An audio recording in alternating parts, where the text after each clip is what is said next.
Yes, friends, on a Friday, it's OGP, the One Giant Podcast. So, of course, we are your hosts, Adam Armbrecht over here, Andy Makowitz over there. And it's Combine weekend, my friend, as we'll start to get a look at some of these prospects that the New York Football Giants could be interested in when it comes to the draft next month. But as was the theme on the last solo show, Andy, for me, talking about some of the moves that were getting made around the roster, expected ones, maybe a mild surprise on how quickly Devontae Booker was let go. But the process continues for Joe Schoen here as the offseason works. Before we get into it, though, how are you, sir? Healthy, wealthy, and wise? Well, I feel good. I had a work trip this week. That's why I wasn't with you. I was down in Hot Atlanta. Oh, It was yeah, I felt really good because when the Devontae Booker news dropped, it was something that I had suggested that was a more likely path is taking his 2 million off the books because they did sign Antonio Williams. So felt like a little feather in my cap. And then to celebrate, I went out, had a cocktail, and I met the rapper T.I. down in Atlanta. So it was a win across the board for me for the last few days. did he have any insights around the NFL, the combine, the prospects, or was it mostly just a pleasantry? I asked him about hand size and how important it was for quarterbacks, and he looked at me like I had 12 heads. So, maybe we'll just save that discussion for the OGP listeners.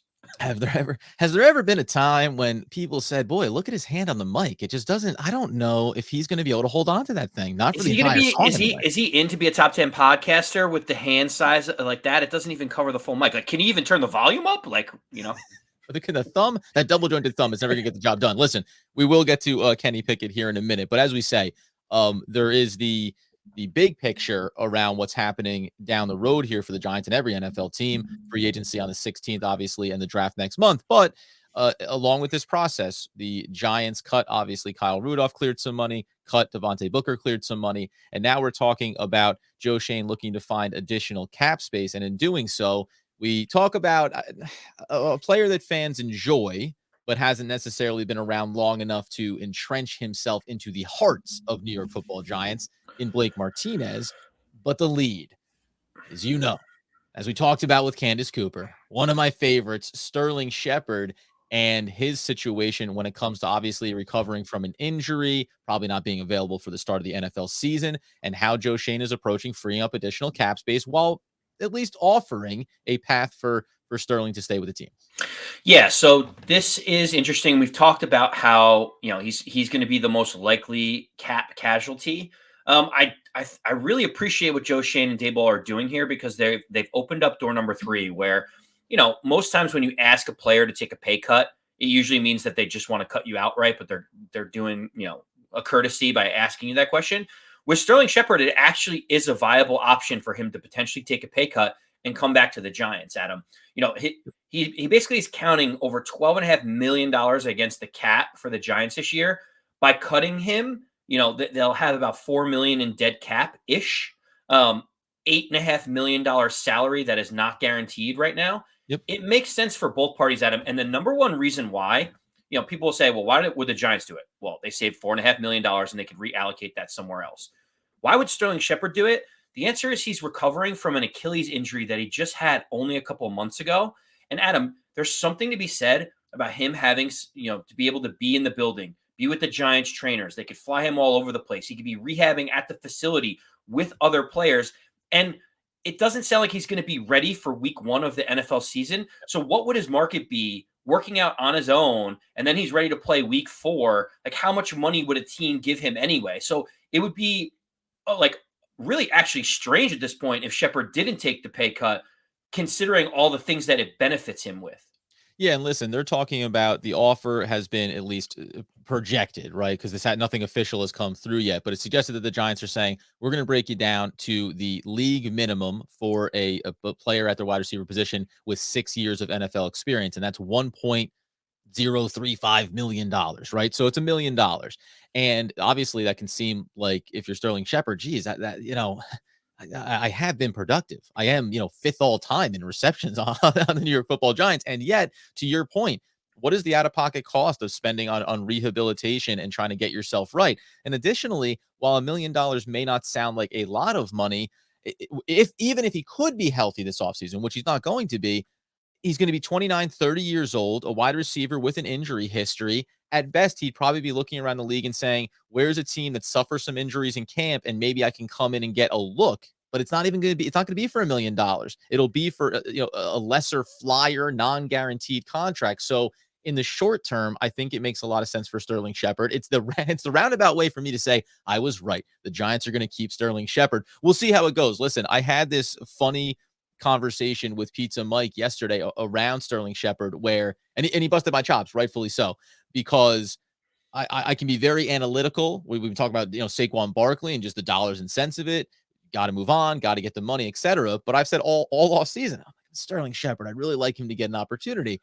And it is because I think I realized that I develop a sentimentality around a player that gets onto a second contract with the team. Because now Sterling Shepard is in this window of, well, say you keep him around and he takes the reduction in salary. All of a sudden, maybe he does get healthy.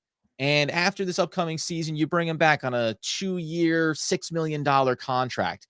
And that could be the end of his career. He could end up finishing as a New York Football Giant, right? And not play anywhere else. And I do like that idea. Now, maybe he plays well enough and there's an opportunity out there on the market and all the better for him. But I have noticed there is a point, a threshold that I cross through and I go, oh, well, now I really do like this guy. Now I'd like to see him, once a Giant, always a Giant. And Sterling Shepard has fallen into that category for me, understanding that it is one of those things at his age and at the position and with the injury history, I should be willing and able to move on from him. And yet there's a soft spot. I know you like work this little avenue. You try to thread the needle where you're like, I don't want these guys to get second contracts, but once they get a second contract, let's keep them here till they're 35 and they can ride off in the sunset. Yeah, exactly. But all the other thing about this Shepard situation, obviously with the restructure, they would take the final year of his deal because he's still got a 2-year deal left with the Giants. They would take that off the table, gives an opportunity to get back out on the market. So it's kind of a win-win for both sides. Yeah. The Blake Martinez contract is actually really fascinating to me because he's scheduled to be a cap hit of almost $14 million for the Giants.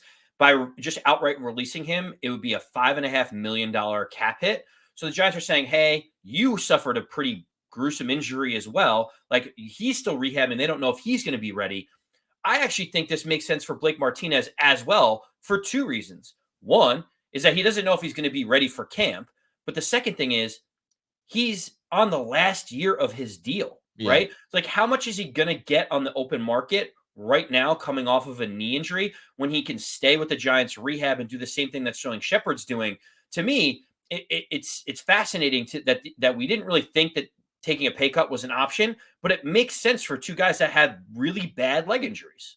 Yeah, it'd be interesting too because Blake Martinez, that injury was suffered a little bit earlier, I think, than Sterling Shepard. So his recovery timeline could be a little bit sooner, and he's obviously a handful of years longer as well. So it's interesting to speculate on how do the Giants look at him because Sterling Shepard, for whatever condition he's going to be in, he'd be viable. If he could be healthy by week 4, the Giants would use him this upcoming season in the offense, right? He can serve a function and help, as we'll get into later, what they look to do at the position in free agency and in the draft. For Blake Martinez, I think even if he is healthy, he doesn't fit the mold for Wink Martindale's system. So that's the other factor to me. And I do wonder, unlike Sterling Shepard, who maybe is in a more difficult spot with the type of injury and the timeline for his return, if Blake says, if I think that I can be back on the field and playing in the next month, or in and around or just after the draft, say,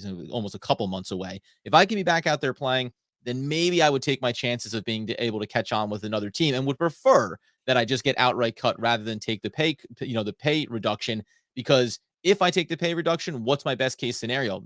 Maybe the Giants end up trading me and I'm at an incredibly low value and I try to restructure my contract on the new team. Like, he's an interesting one. I think Shepard is closer to just being like, this makes total sense. Whereas Blake Martinez is probably 75, 80%. And it'll be interesting to see what he chooses to do. Well, so 2 last notes. One positive about the new regime, 1 negative about the old regime. We'll start with the negative. It's crazy. Weird how that works, right? But negative trend.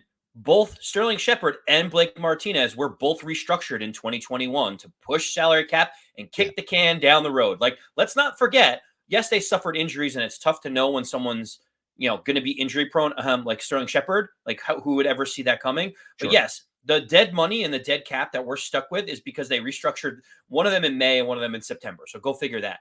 The other piece of this, Adam, is something that you and I have talked about ad nauseum that gets lost in all this. When you cut players and you save money against the cap, you still need to use that money to replace the player that you are cutting, right? It's not just like free savings. Oh, we're good to go. If you don't have Blake Martinez or you don't have Sterling Shepard on the roster, you have to go out and get another wide receiver. You have to go out and get another linebacker. So the Giants are asking themselves the question: can we get a better receiver for what we want to do for $1 million in free agency than Sterling Shepard? He knows he knows the front office. He knows the system. He's a hard worker. He's a great locker room guy. Can we get someone like that can make this impact for $1 million? The answer to that is no, right? Like you just can't. Like John Ross made more than that last year, right? So think about like the level you're talking about. And with Blake Martinez, if he restructures to 2, 3, 4 million, like for a salary, are you going to be able to get a starting caliber middle linebacker for $3 million? Like those are the things that I think everyone forgets. It's like, yeah, we want to cut these guys, but then what are you going to put in behind them? Yeah, I know 100%. That's the key here. It's if you can reduce the salary, let's see what happens in free agency, see what happens in the draft. And then, by the way, if Sterling Shepard, say they're both healthy, if Sterling Shepard gets overtaken by a free agent or by a draft pick, it's okay. He's making $1 million. If Right. Blake Martinez is a glorified backup at $3 million, it's okay. It's not nearly as detrimental if you're going $14 million, you say, for a guy that's playing 23% of the reps. That one's going to sting a little bit more. So I think you're 100% right on that, and we'll see how those play out. I want to circle back to an additional thought coming out of this combine weekend when it comes to the wide receiver position and as far as how the Giants can look to go forward, free agency as well. But first, because the combine did kick off yesterday, officially getting some position groups out there after some of the measurements and that kind of jazz goes through, it is important to note for two reasons. First and foremost, being at the top of the draft where the Giants, obviously, we know, have the 5th and 7th overall pick, the quarterbacks got out there. And you got Malik Willis, you have Kenny Pickett, you have Desmond Ritter as well, amongst a class of quarterbacks that have been regarded in a lot of ways as a weaker crop coming out than in years past. Maybe one of the weakest classes to come out at the position in the last handful of seasons. And yet, some of these guys really showed up in some of these drills to indicate, hey, as often happens in the NFL, maybe they can move up the board a little bit here. And I'm going to kick it off right at the top at the guy that seems to be the most attractive, the most intriguing, played at the small school, obviously in Liberty, and that's Malik Willis, who went out there on the field and showcased not only his arm strength, which people knew, but also deep ball accuracy, which seemed to be one of those areas that they were speculating on. How impressed are you, or more importantly, excited are you that the New York Football Giants could be sitting in the top 10 here and seeing quarterbacks start to rise up the board over the next month and a half? Really excited to see these guys start showing up and showing out. I mean, everyone's like, oh, what a terrible time to pick in the top 5 when you don't have like a franchise cornerstone quarterback in the draft.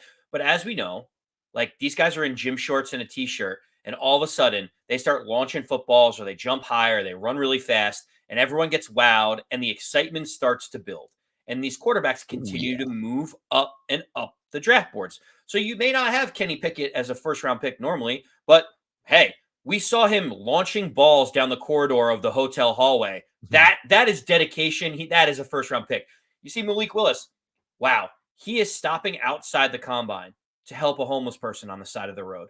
Like that is the type of character you want in your top 5 quarterback pick. Like all these things are happening at the combine that are just like slowly elevating these guys that almost have nothing to do with actual gameplay, but it benefits the Giants for having 2 picks in the top 10. Malik Willis, 32 on the Wonderlic test. They said that this guy is a fountain of knowledge and football information, that he is someone that, by all accounts, coming out of a small school, is going to be able to digest and absorb a system that he's going to be brought into here, which certainly moves the needle as well. And sometimes is the question you ask when you're talking about someone who's played against lower competition: can he elevate? Well, some of the intangibles are going to be important, including the things off the field. Like none of these guys, at least at the top here, have any character flaws, which always elevates them in the draft as well. Interestingly enough, too. So coming into this, you're talking about Malik Willis just on ESPN's big board. He's as the 20th overall pick, and there's been talk about the Steelers looking to possibly make a move for him. Pickett's listed 21st. Then you get into Matt Corral at 25, and down the line to Howell, Ritter, and Strong. And those 3 quarterbacks were considered to be 41st, 43rd for Ritter, excuse me, and then Carson Strong all the way down at 73. And the reason why I bring it up is so there's two things I want to talk about here. First of all, that both of those quarterbacks in Pickett and in Willis are going to be in play in and around the top 15 and into the top 10. And if there's enough teams that are interested, depending on what goes on, some other factors just to throw in here, the Atlanta Falcons could be in play to be trading Matt Ryan, depending on how other veteran QB situations play out. He's been kind of like this forgotten name inside of this. Atlanta is a team closer to rebuilding than to going for it. And Matt Ryan still has value and can still be, that high second tier behind the Aaron Rodgers sweepstakes. He's probably, would you rather have Matt Ryan than Jimmy Garoppolo? I sure would, right? So there's going to be an opportunity there where a team at the top of the draft is looking at quarterback. We know Carolina could be, and then anybody that wants to come up in the draft, like the Pittsburgh Steelers. That's the first factor. All this surge is coming here, and the Giants could have an opportunity to look at it. The other piece then, though, is what the Giants could do specifically at the quarterback position, because, Andy, we speculated, and everyone has been, what a great fit Mitch Trubisky would be for the New York Football Giants as a backup quarterback to push Daniel Jones and be a viable option inside of the Buffalo system that Dable is going to bring over here.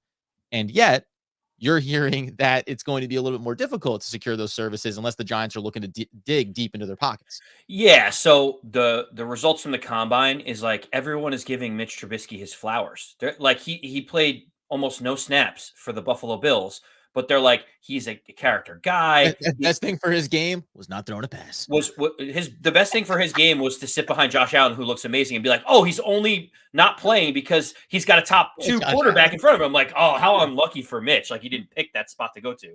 But, Mitch Trubisky started 50 games in the NFL. He has a winning record. His stats look better than Daniel Jones's stats. Like, he is a capable quarterback. And because of that, the buzz of the combine is he's going to have multiple suitors to be the starting quarterback in the NFL.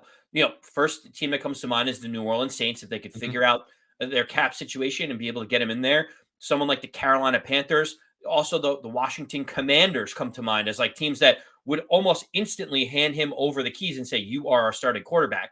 So the Saints is a really good one. Just sorry, quickly, because you think about Taysom Hill and the way they use him as a running quarterback. You go, now if only Taysom Hill could be a little bit better passer, Mitch Trubisky can be a little bit better passer, right? Right. He has the mobility that you just mentioned before. So he's got the mobility, and he's a little bit of a better passer than Taysom Hill. I think is probably an understatement.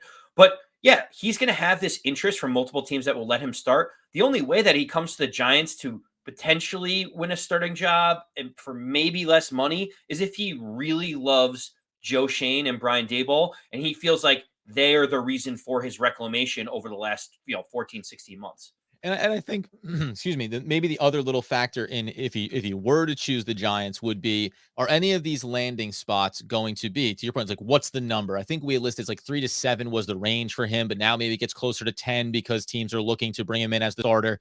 But is he being brought into New Orleans as the starter on a 3-year, on a 4-year deal, or is it on a 2-year deal? Are they saying you're our stopgap guy and we're immediately going to go and draft a young quarterback? Is the Giants' opportunity one where they're saying, hey, listen, if you beat out Daniel Jones, then you're going to be our quarterback for the next 5 years, right? What is the opportunity that's presented there? Have to be a handshake agreement as far as getting him a better contract. But to your point, it sounds like the Giants are much further away now from bringing in Trubisky than they were a week ago. And that's okay. Because by the way, I'm not going to get brokenhearted about not having him, because then it does lead to my alternative option for the New York Football Giants coming up. Yeah, well, I think you're right. The Giants are probably going to have to look elsewhere from Mitch Trubisky. There's names like Marcus Mariota and Teddy Bridgewater and Tyrod Taylor that we've spoken about before that would kind of definitely be those bridge gaps for Daniel Jones, depending on what happens. I wanted to go back to the 3 quarterbacks you have listed, Willis, Pickett, and Ritter. The one thing about Malik Willis that I find fascinating is everyone's like, oh, small school, Liberty, like what would he do against real competition? He started his career as a top recruit at Auburn. He went into the spring game under Gus Malzahn and lit it up. And he kind of, he's admitted this in the past. He's like, I was immature. I thought that meant I was the man. I was the guy. And I got a rude awakening. They were like, you got to wait your turn, buddy. And he's like, I got to get out of here. I got to go somewhere where I can play and develop. And so that's why he ended up going to Liberty. And it seems like he's progressed every single year since 2019. Sure. One of the reasons why people are liking him, because they're seeing every year, like this untapped potential becomes realized. So I don't necessarily subscribe to the idea that the Giants should be drafting a quarterback in the top 10 because I think there's so many other holes and I want to see what we have in Daniel Jones. But I'm warming up to the idea that if someone like Malik Willis is in the back end of the first round or gets into the second round, maybe that's an opportunity for us to take a look at him. Well, Malik Willis is not going to get into the back end of the first round or into the second round, but Desmond Ritter could. Desmond Ritter's listed at 43. I think his stock is going to rise. And I think that if you're at the back end of the first round, he could be a viable option for a team. Now, obviously, most of those teams, when we talk about the Cincinnati Bengals and the Rams and the Chiefs, right? These aren't teams that are in the market for a QB to any level, but it would be an opportunity potentially. And this is, I just want to throw out there. We talked about it previously where you pointed out, if you're going to be in the market for a quarterback, then you might as well get into the back end of the first round where you get the fifth-year option and you have more control. If Desmond Ritter at his pro day continues to show you positive things, listen, the knocks on him or whether or not he has the deep ball arm strength potentially, but he's kind of considered to be this guy that if you bring him in, you want to give him that full year to develop and learn a system, but he has every little box checked. Everything is at least a 7. It's not, you don't have a couple of 10s and then maybe a couple of low points. It's, hey, what a beautiful baseline with a couple of peaks inside of it. He performed really well at the combine. I'm not saying that it's the first thing that I would choose to do in the draft, but if the New York Football Giants can't go find the viable backup that can push Daniel Jones for the starting job, this would be an indication that obviously the writing's on the wall for Jones in the long term. But you could tell me that they move up from 36 into the back end of the first round and they draft Desmond Ritter and they believe that he's a system quarterback that they can develop. And worst case scenario, maybe they can turn around and look to flip him in the years to come. Maybe Daniel Jones is going to move on after this season, and you have the guy that you believe in. I know that they talk very highly about Daniel Jones and what he's capable of doing, but you have to remember a couple of things that we've talked about before. Timeline for where you are in the rebuild of this team, and whether or not Daniel Jones is a Josh Allen light, which is a really big comparison to be making, or if he's just a guy that happens to be mobile and is kind of fast and can throw a decent deep ball. That doesn't make him the automatic, right? Just because you check some boxes inside of the system doesn't mean that he's automatically the perfect guy for that. Also, just because he has comparables to Josh Allen doesn't mean that's the only quarterback that Brian Daboll looks at and says, I can build and work with a quarterback like this, right? Like we're all pigeonholing this form into have a Josh Allen. That's what they did in Buffalo. That must be what they'll do here. It kind of feels like it'd be disrespectful to say Daboll can only function if he has a Josh Allen type quarterback, right? Right. Well, the way that the Giants should be looking at this is very simple. I like the idea of Ritter late, for early second. Maybe you have to go up and get him if that's what Joe Shane and Daboll want. Exactly. I will say this, and we'll go in deeper into the quarterback situation beforehand. I think Malik Willis gives you tremendous upside, like not like maybe Lamar Jackson type upside. He seems a little bit stronger than Lamar Jackson is. I think Desmond Ritter has that size, and I saw him throw into some crazy windows in college. I feel like if I were to ask you, can you tell me, Adam, with absolute certainty that you think Kenny Pickett will be better than Baker Mayfield, will be better than Mitch Trubisky, will be better than Kirk Cousins? Like, can you tell me? Because if you're saying like that's kind of where you see him, like, are you wasting a first round pick on him? At least with Malik Willis and Desmond Ritter, you're like the upside is like Lamar Jackson. The upside is like big arm talent that you could see. Like, don't give me the guy that kind of bottomed. Like, is he better than Blaine Gabbert or Blake Bortles? Like, I have no idea on Kenny Pickett. Well, that's the funny thing about like, it's like, oh, he has a very high floor. You're like, okay, but what is, to your point, like, what is that at the NFL level? Is it solid starting quarterback? Kirk Cousins is a great comp. Like, I know everyone knocks him. I mean, he's put together a good career, but is he a guy that you look at and go, and he's taken us all the way? No, like you tend to end up saying, right, he's a guy that good, not great, can get you close, but not all the way there. And that's an interesting dynamic versus the potential of, let's move on to, I want to circle back to these wide receivers and the conversation around Sterling Shepard and what the Giants can do. But on this, no feet to the fire, but would you as the Giants GM, based off of combine, based off of pro day, based off of everything between now and draft day, would you fall in love with Malik Willis and draft him for the New York Football Giants and say, he's the future of the franchise, he's going to be our quarterback? No, I wouldn't. just because I don't think quarterback is our biggest problem. That might be the hill that I end up dying on with Daniel Jones when he's not here next year. But for me, there's so many other positions that we need to get better at. Well, okay, but let's just quantify that. Are you saying that that you believe in Daniel Jones, that's why you wouldn't take a quarterback, or that you don't believe that Malik Willis can be a Lamar Jackson in the NFL? Because if you do, if you believe he can be a Lamar Jackson, then you have to be willing to take him, don't you? Because otherwise you're saying, I'd rather keep a Kirk Cousin type guy in Daniel Jones than go get him, right? Isn't it? It's almost that path. Well, it's tough. I see what you're saying, but for me, I'll flip it on its head and say Kyle Hamilton, the safety from Notre Dame, is tremendous. I do not want him with the 5th or 7th pick because we have Xavier McKinney. This is so interesting because, okay, well, we're going to pause on this conversation. We'll circle back to the QB1. There's going to be plenty of time to talk about that. And then the top of the draft piece, because I've been thinking some things. I've been comparing to previous regimes and wondering about positional value, et cetera, that we'll have to get back into at the top of the draft and around a player like Kyle Hamilton. So take that tease, put it in your pocket. We will not forget to get back to it, because I think it's going to make for another one of those. I don't know. Maybe I'll get Andy a little bit riled up here potentially coming up. This is a really deep wide receiver class. There was some people that were talking about, Steve Smith was on the NFL Network talking about how he had mentioned a player like Cooper Kupp when he was coming out that ran an average 40 time, but had all of the route combinations, all the crispness, right? All the connection that you want to see with a quarterback as you project him to the NFL, and how there's just so many guys, and it ends up being a very deep class when you walk through it. I had mentioned previously a guy like Khalil Shakir. He was out there. I don't know if I was blown away by anything that I saw from him. Sky Moore, certainly out of Western Michigan, showcased himself very well. But I almost wanted to bring up a couple of guys here, because the first question real quick to you is, do you see the Giants really pushing hard to take a wide receiver early? If the scenario plays out where they trade down out of one of those top 10 picks and they find themselves in the back end of the first round, would they double down and add another piece along with Kadarius Toney? Or do you see it as, second round and beyond? It can be anywhere there. But as you mentioned, a lot of needs on this team. You'd be hard pressed knowing that Kenny Golladay is still going to be on this roster this season. Kadarius Toney is there.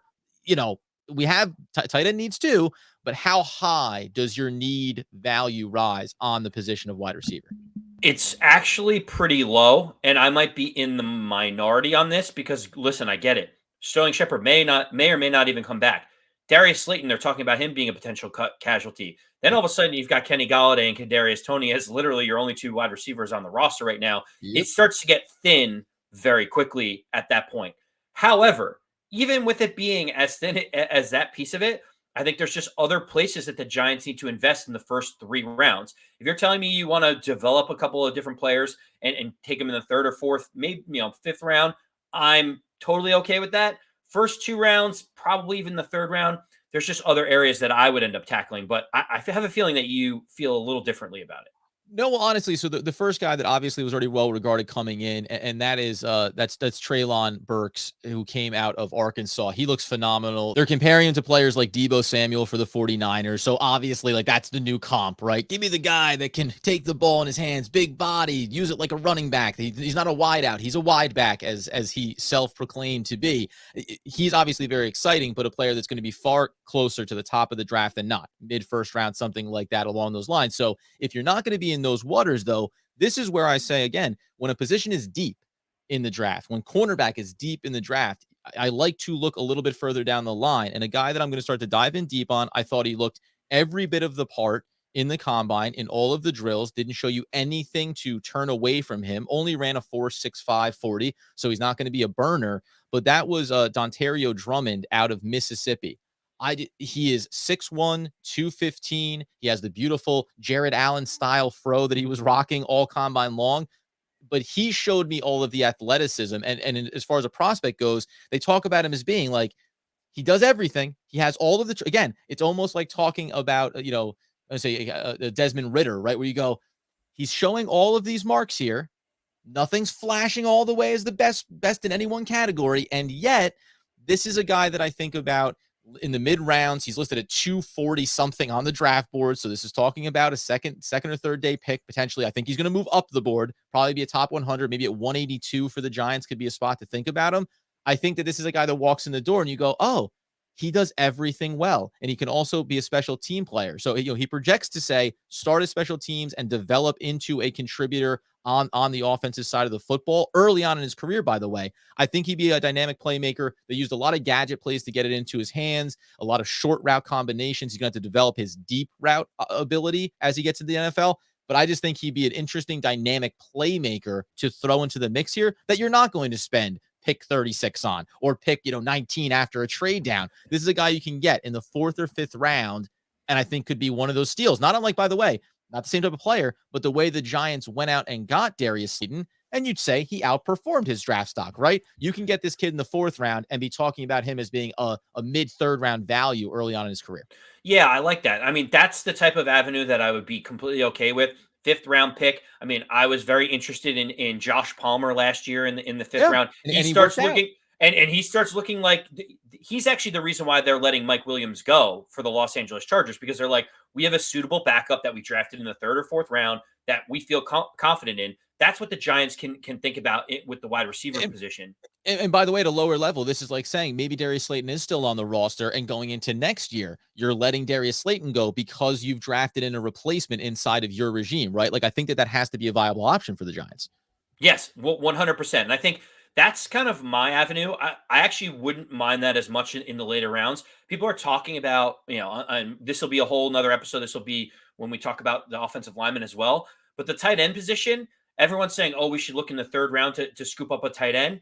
Adam, there are so many good tight end free agents that you might be able to get on the cheap that are veterans that I think is a way better path for the Giants. Like, I'll just give you one prime example. OJ Howard of the Tampa Bay Buccaneers, around the same class as Evan Ingram. His projected salary is $2.2 million. Like, if you're telling me we can get a starting caliber tight end for $2.2 million and put a 3rd round pick towards a position like edge rusher or guard or offensive lineman, inside linebacker, much better reallocation and distribution of assets for the Giants. I like looking in potentially free agency for a low buy option for a receiving tight end. And then that way you can look in the 6th round and say, give me a pure blocker, right? Give me a guy that's going to be able to be on the line, be a part of our blocking scheme. And then we can develop what he can do as a pass asset as you move forward. That's usually how the tight end position works as you go through the draft. So 100% at the end of the day, man, I'm just going to tell you right now, last year's draft class, I got attached to a wide receiver that I thought was a very viable option for the New York Football Giants. And that was Amon-Ra St. Brown. He went in the 4th round, 112 overall to the Detroit Lions. Go look at his stats. He was absolutely electric. He's not going to be your pure number one, but had a hell of a rookie season. And that was production and value in the middle rounds, back into the middle rounds there for the New York Football Giants. I'm not fully there yet on Drummond, but he's starting to become that prospect for me that I think is just going to be kind of this guy that people talk about. And by the way, Amon-Ra St. Brown, they're 2 very different types of receivers, but he was talked about the same way. Does everything really good, nothing really great, can be shifty in space. You have to wait and see. He goes to Detroit, a rebuilding team with Jared Goff, not a good quarterback, and still produced at the level that he did in his rookie campaign. I think, that's what you have to look at with a lot of these young prospects in the middle rounds, and Drummond is going to be my name to watch. We will be back in potentially over the weekend here because the combine's going on. They're going to be kicking off with the offensive line today. I know you're thinking, guys, you're an offensive line-based podcast. Where is the chatter on these guys? Don't worry, because Evan Neal is doing some things physically that are absolutely blowing people's minds. And we'll talk about the top of the draft, what opportunities are going to be possible there at 5, potentially at 7, and then some of these other prospects, because there is a very big gap after you get through the top 2, maybe top 3. If you throw in Cross, you throw in Linderbaum, there's a bit of a gap here before you get into other offensive linemen in the draft, how many of them can rise to the point where the Giants would consider them in the 1st round, whether inside the top 10 or in a trade back scenario. You head over, my friends, to the YouTube channel and you subscribe, because we're pumping out the content over there. You get the podcast wherever those needs get fulfilled. We continue to appreciate the support. We want to continue to put out just all kinds of epic content. That mock draft is coming here, friends. It's painful. It hurts me to not have done these already, but I will get into them. And in the meantime, as Andy Makowitz would want, need, and demand that people know. As always, let's go Big Blue.